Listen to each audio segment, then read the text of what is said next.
Jadi di tahun 2022 ini, Universitas Lampung sebagai salah satu perguruan tinggi negeri ikut menyelenggarakan seleksi nasional masuk perguruan tinggi negeri atau SNPTN. Selain SNPTN, Unila juga membuka jalur khusus yaitu seleksi mandiri masuk Universitas Lampung dengan jalur mandiri ini yang disebut dengan Simanila untuk tahun akademik 2022. Saudara KRM yang menjabat sebagai Rektor Universitas Lampung periode 2020 sampai 2024 memiliki wewenang salah satunya terkait mekanisme dilaksanakannya Simanila tersebut, sistem mandiri masuk Universitas Lampung.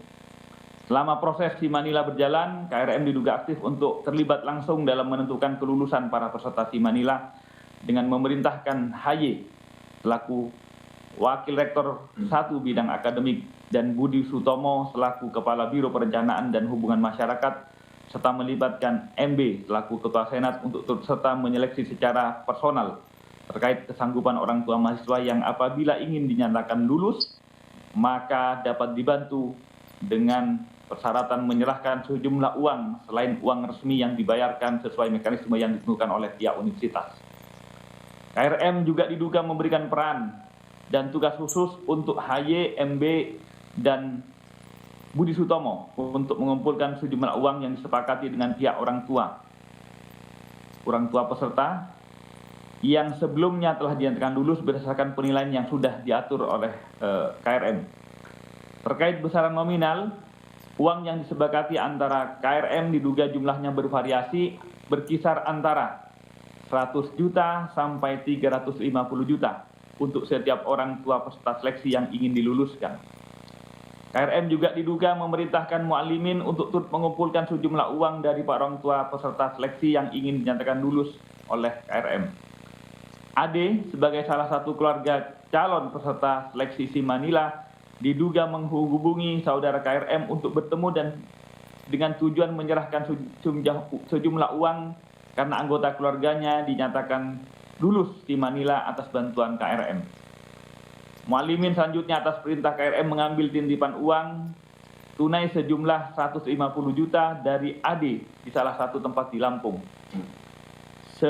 Seluruh uang yang dikumpul KRM melalui mu'alimin yang berasal dari orang tua calon mahasiswa diluluskan berjumlah 603 dan telah digunakan oleh saudara KRM sebesar 575 juta.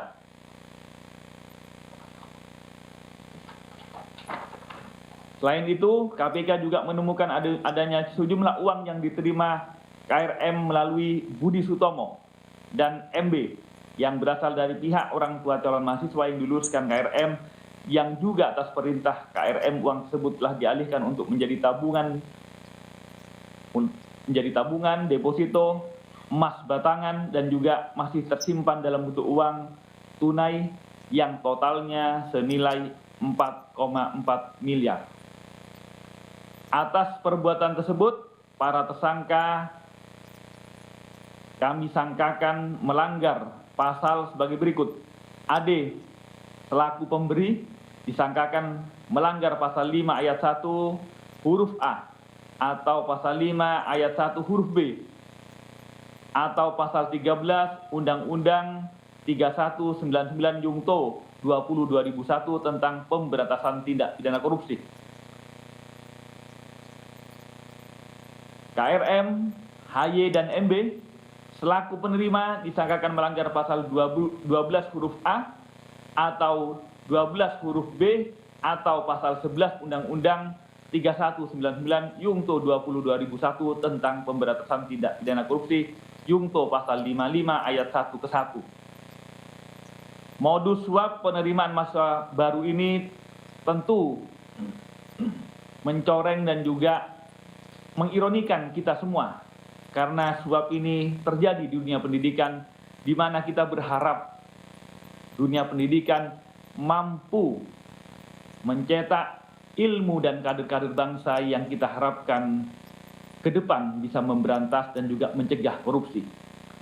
Manipulasi yang dilakukan pada tahap penerimaan menjadi pintu awal manipulasi berikutnya. Kader-kader bangsa yang diharapkan dapat dididik di lembaga pendidikan yang harapannya ke depan menjadi generasi bangsa pemberantas korupsi, kemudian kita menjadi tidak memiliki harapan. Oleh karena itu, sekali lagi, KPK melalui penindakan telah menangani berbagai modus perkara di sektor pendidikan ini. Melalui strategi pencegahan telah mendorong perbaikan sistem dan tata kelola penyelenggaraan pendidikan mulai dari rekrutmen mahasiswa baru. KPK memang telah melakukan kajian dan menilai bahwa penerimaan mahasiswa baru melalui jalur mandiri kurang terukur, kurang transparan, dan kurang berkepastian. Sesungguhnya kami memahami bahwa jalur mandiri anak ini adalah jalur afirmasi untuk mahasiswa-mahasiswa ataupun calon-calon mahasiswa baru dengan kebutuhan-kebutuhan khusus.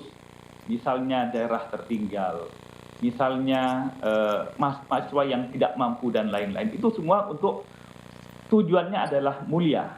Namun karena jalur mandiri ini ukurannya sangat lokal, tidak transparan, dan tidak terukur, maka kemudian menjadi tidak akuntabel. Karena tidak akuntabel, maka kemudian menjadi celah terjadinya tindak pidana korupsi. Oleh karena itu, sekali lagi KPK berharap ke depan proses rekrutmen, mau apapun namanya, ada jalur mandiri ataupun jalur afirmasi yang lain, bukan soal mandirinya, bukan soal namanya, tetapi mekanismenya harus diperbaiki menuju lebih terukur, lebih akuntabel, dan lebih partisipan, ya, lebih partisipatif, supaya kemudian masyarakat bisa lebih turut mengawasi. Itu yang kami harapkan, dan mudah-mudahan kejadian ini untuk dunia pendidikan tinggi, mudah-mudahan kejadian terakhir, dan kami tak berharap untuk adanya tindak pidana korupsi lebih lanjut di dunia pendidikan tinggi.